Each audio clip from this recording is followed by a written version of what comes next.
Hi guys, வாங்க தெரிஞ்சுக்கலாம். இன்னைக்கு நம்ம என்ன தெரிஞ்சுக்க போறோம் அப்படின்னா, இருண்ட உலகின் ரகசியங்கள் அறிபவர் எவரோ அவரே இவ்வுலகை ஆள பிறந்தவர்கள்.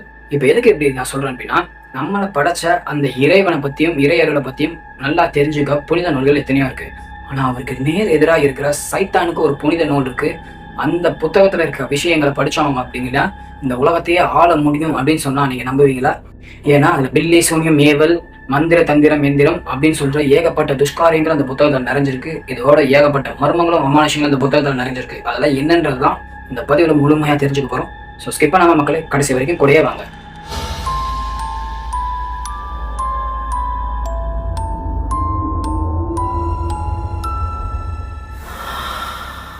நான் முன்னாடியே சொன்னது போல இந்த புத்தகத்தோட பேரு கோடெக்ஸ் கிகாஸ், இன்னொரு பேரு சாட்டனிக் பைபிள். இந்த உலகத்திலே இந்த மாதிரியான ஒரு புத்தகம் இருக்கிறது ரொம்ப ரொம்ப கடினமான ஒரு விஷயம். ஏன் அப்படி சொல்றேன் அப்படின்னா, இந்த புத்தகத்தை பத்தி சொல்லணும் அப்படின்னா, சைத்தானே இந்த பூமிக்கு வந்து தன் கையால தனக்கு எழுதுக்கிட்ட ஒரு புனித நூல்னே இந்த புத்தகத்தை தான் சொல்லுவேன். ஏன் அப்படி சொல்றேன்றத சுவாரஸ்யமான வரலாறு கதையை பின்னாடி பார்ப்போம். அது மட்டும் இல்லாம இந்த புக்கை நெருப்புல போட்டு எரிச்சா கூட இந்த புக்ல சின்னதா கூட பேஜஸ் எதுவும் எரியாதுன்றதையும் நம்ம வரலாறுகளை புரட்டி பார்க்கும்போது நீங்களே ஏன் தெரிஞ்சுக்குவீங்க. இந்த புக்கோட வெயிட் எவ்வளவு இருக்கும் நீங்க கெஸ் பண்றீங்க? ஒரு சின்ன குழந்தைய கூப்பிட்டு கேட்டா கூட சின்ன குழந்தை முடிஞ்ச அளவுக்கு சொல்லிடும். ஆனா இந்த புக்கோட வெயிட் ஹைட் எவ்வளவு கமெண்ட்ல சொல்லுங்க. நான் உங்களுக்கு வேலையை மிச்சம் பண்ற வகையில நானே சொல்றேன். இந்த புக்கோட வெயிட் 75 கிலோ. அதோட இதோட ஹைட் மட்டும் 3 அடி, அதாவது 90 சென்டிமீட்டர். இதோட மொத்த பேஜஸ் 640. இதோட மொத்த பேஜஸோட வித்து மட்டும் 50 சென்டிமீட்டர் ஒரு பேஜோட வித்து.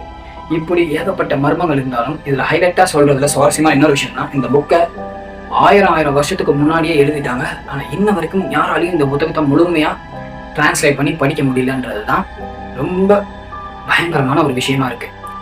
அப்படி என்ன இதுக்கு பின்னாடி இருக்க மர்மங்கள், அப்படி இப்படி ஒரு புக் இருக்குன்னா அதுக்கு பின்னாடி இருக்கிற வரலாறுகள் என்னன்றதை பார்க்கலாம். இந்த புக்கு எழுதப்பட்ட காலம் 12ஆம் நூற்றாண்டுல இருந்து 13ஆம் நூற்றாண்டுக்குள்ள இருக்கணும் ஆய்வாளர்கள் சொல்றாங்க. இந்த புக்கு யாரால எழுதப்பட்டதுன்னா, ஹெர்மன் ஹெர்மெட்டியஸ் அப்படின்ற ஒரு சர்ச் ஃபாதரியாரால் ஒரே ராத்திரியில் முழுமையா முடிக்கப்பட்ட பெர்ஃபெக்டான ஒரு இருள் புத்தகம். சாட்டனிக் பைபிள் தி கோடெக்ஸ் கிகாஸ் அப்படின்ற இந்த புத்தகம் தான். இது ஒரே ராத்திரில சர்ச் ஃபாதராய் அப்படின்னு கேட்டானே உங்களுக்கு ஏகப்பட்ட கேள்விகள் வரும்னு எனக்கு தெரியும். இந்த ஹெர்மன் ஹெர்மெட்டியஸ் பிராகிவ் நாட்டை சேர்ந்தவர். அந்த பிராகிவ் நாட்டில் ஒரு சர்ச்சில் வேலை செஞ்சுட்டு இருந்தாலும் இவர் பாவ காரியங்கள் துஷ்காரியங்களும் அதிகமாக செஞ்சுக்கிட்டே இருந்திருக்காரு பின்னால. இதை அறிஞ்ச பிராகிவ் நாட்டு மன்னர் இவரை உயிரோட செவுத்துல வச்சு சமாதி செய்யணும் அப்படின்னு சொல்லி ஒரு கொடுமையான தண்டனையை இவருக்கு விதிக்கிறாரு. அப்படி ஒரு கொடுமையான தண்டனை இருந்துச்சு. என்னடா இந்த மாதிரி எல்லாம் கொடுமையா இருந்துச்சா அப்படின்னு நீங்க கேட்டீங்கன்னா, அந்த காலத்துல இதை விட மோசமான தண்டனைகள் இருந்துச்சு. அதுக்கு காரணம் ஒரு முக்கியமான நம்பிக்கை. தண்டனைகள் கடுமையானாதான் தப்புக்கள் குறையும் அப்படின்ற ஒரு பயங்கரமான நம்பிக்கை இருந்தது. அதனால ஏகப்பட்ட தண்டனைகள் இந்த மாதிரி ரொம்ப வித்தியாசமான இருந்தது.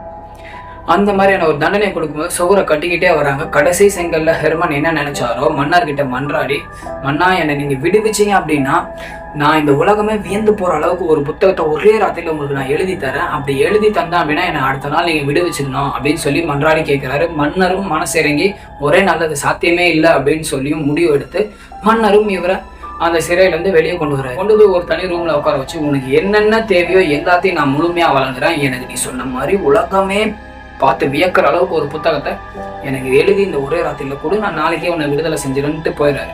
இவரும் வாங்கி எழுதுறாரு. அவங்களுக்கு கொடுத்துக்கிட்டே இருக்காங்க, எழுதிக்கிட்டே தான் இருக்காரு. ஒரு கட்டத்துக்கு மேல இவரே ரியலைஸ் பண்றாரு, நம்மளால ஒரே ராத்திரில அந்த மாதிரியான ஒரு புத்தகத்தை எழுத முடியாது அப்படின்னு.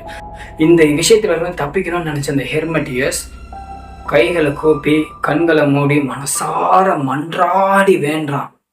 யாருன்னு பாத்தீங்கன்னா இறைவனா இல்ல, தப்புல இருந்து தப்பிக்கிறதுக்கு நரகத்தின் தலைவன் லூசிஃபரை வேண்டான்.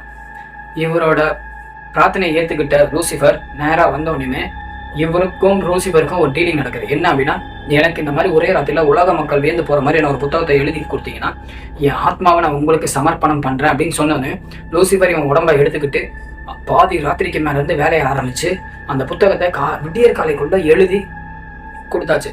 இந்த புத்தகத்தை எழுதுறது கிட்டத்தட்ட 160 டாங்கிஸ் கொல்லப்பட்டிருக்கு. ஏன்னா அந்த புத்தகத்தை எழுதணும்னா சாதாரணமாக நம்ம மாதிரி பேப்பர்லாம் எழுத முடியாது, அந்த காலம் கிடையாது.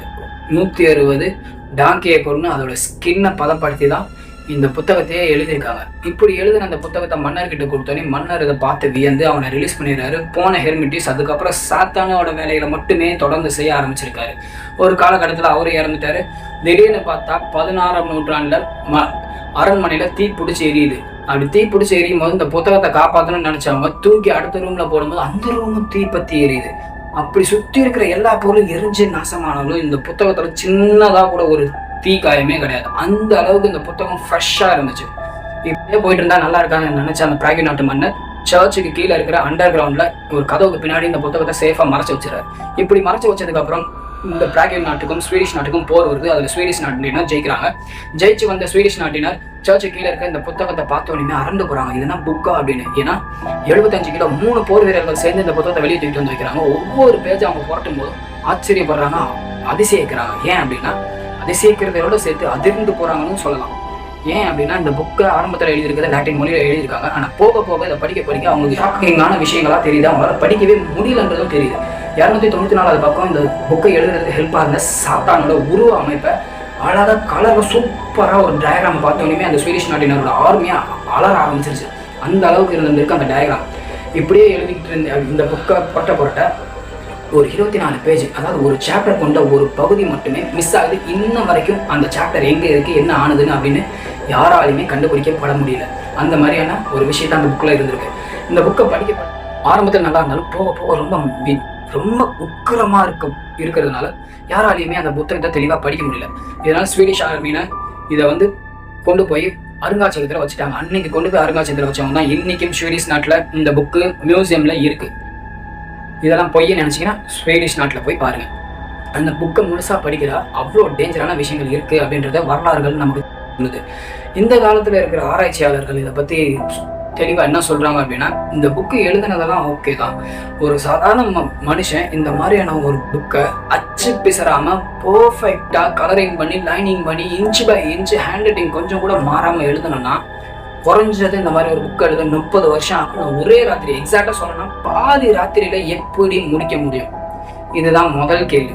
ஆரம்பத்துல இந்த புக்ல இருக்க பைபிள் விஷயங்கள்லாம் படிச்சாலும் போக போக போக போக முழுசா அப்படியே சாட்டனிக் சம்மந்தப்பட்ட பாதையிலேயே போறது ரொம்பவும் மர்மமான ஒரு விஷயமா இருக்கு. யாராலையும் அதை முழுமையா என்ன ஏதுன்றத கெஸ் பண்ணி படிக்க முடியல. ஏன் அப்படின்னா ஆரம்பத்துல லாட்டின்ல இருந்தாலும் இதுக்கு அப்புறமா கேலிகிராஃபின்ற ஒரு முறையை பயன்படுத்தி தான் இந்த புக்கில் இருக்கிற வசனங்கள் எல்லாமே எழுதப்படும். கேலிகிராஃபினா மிரர் லாங்குவேஜ்னு சொல்லலாம் இன்னொரு வகையில். அதை தலைகீழாக இருந்து படித்தாதான் நம்மளால படிக்க முடியும். அப்படி பார்த்தாலுமே இந்த புக்கை முழுசாக இதுவரையும் யாருமே கிராக் பண்ண முடியல. அந்த அளவுக்கு மர்மமான விஷயங்கள் இருக்குது. அப்படி என்னதான் இருக்குது நம்மளாம் சொல்கிறாங்கன்னா, நம்ம ஒரு தப்பு செஞ்சுட்டு இதில் இருக்கிற ஒரு மந்திரத்தை உச்சரிச்சோன்னா அந்த தப்பே இல்லாத மாதிரி ஆயிடும் அப்படின்ற அளவுக்கு இருக்குன்னு ஆராய்ச்சியாளர்கள் நிறைய சொல்கிறாங்க. நீங்க இந்த புக்கை பத்தி என்ன நினைக்கிறீங்க? ஒரு மனுஷனால எப்படிப்பட்ட ஒரு புக்கை எழுத முடியுமா, அதுவும் ஒரே ராத்திரியில? இந்த புக்கை உண்மையிலே எழுதுனது ஹெர்மன் ஹெர்மிட்டியஸ் தானா, இல்ல நரகத்தின் தலைவன் லூசிஃபரா அப்படின்னு நீங்க என்ன நினைக்கிறீங்கன்றத மறக்காம கீழே கமெண்ட்ல சொல்லிடுங்க. இந்த மாதிரியான மர்மமான புத்தகம் உங்க கிடைச்சா நீங்க என்ன செய்வீங்க அப்படின்றத மறக்காம கீழே கமெண்ட்ல சொல்லுங்க. மேலும் மற்றொரு சுவாரஸ்யமான பதிவில் உங்க எல்லாரும் சந்திக்கிறேன். அது வரைக்கும் டாடா, டேக் கேர்.